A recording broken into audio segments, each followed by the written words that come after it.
કેમ છે અને નીચે શું લખ્યું છે? શું લખ્યું? કે તમામ મારી મિલકત અને તમામ ઘરના હક ફરજો હું આ વ્યક્તિને પણ આપીશ. કોણ છે આ છોકરી?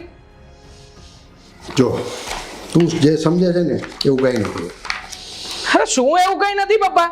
આ કાગળિયું આપણા ઘરમાંથી મળ્યું છે, નીચે તમારી સિગ્નેચર કરેલી છે અને છોકરીમાં મીનાનું નામ લખ્યું છે. મતલબ કે આ મીના નામની છોકરી કોણ છે અને ક્યાં છે અત્યારે? આ બધું તારે શું કામ છે? પપ્પા કેમ મારે કામ ના હોય?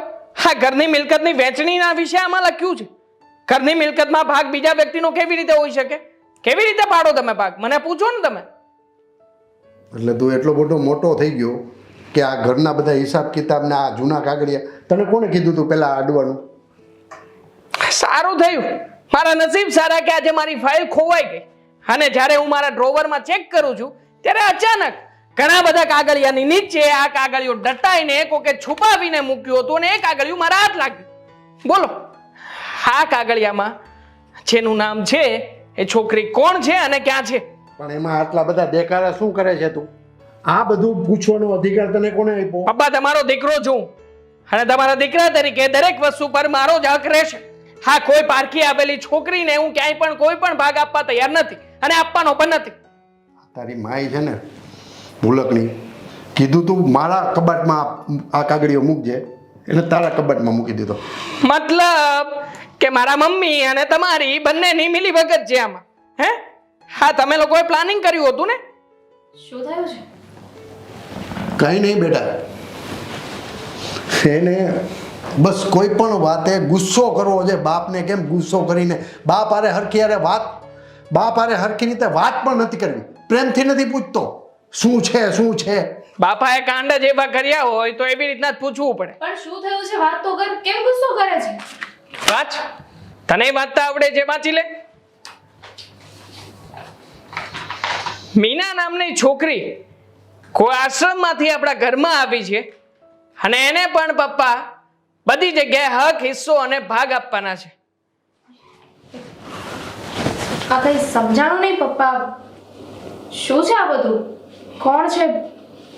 પપ્પાને પણ હું એ જ પૂછું છું કે કોણ છે વ્યક્તિ કે જે આ ઘરમાં મારા આ મિલકતમાં ભાગ પડાવવા માટે આવ્યું છે? હા, તારે જાણવું છે ને કે આ મીના કોણ છે? કોણ છે આ મીના એ જ દામિની. વાવ, શું બોલો છો? ગુડ, ગ્રેટ એક્ટિંગ કરી લે છે તું. હે, આવી રીતના અહીંયા આવી કે જાણે તને કઈ ખ્યાલ જ નથી કે મીના એટલે તું. પપ્પા શું છે આ બધું? મને પણ કઈ સમજાતું નથી. આ તારી બેન છે ને, એનું મૂળ નામ મીના છે, આપણે એને દામિની કહીને બોલાવીએ છીએ. મારી બેન? હા. હટ, મારી બેન તો તને ક્યારેય નહીં માનું.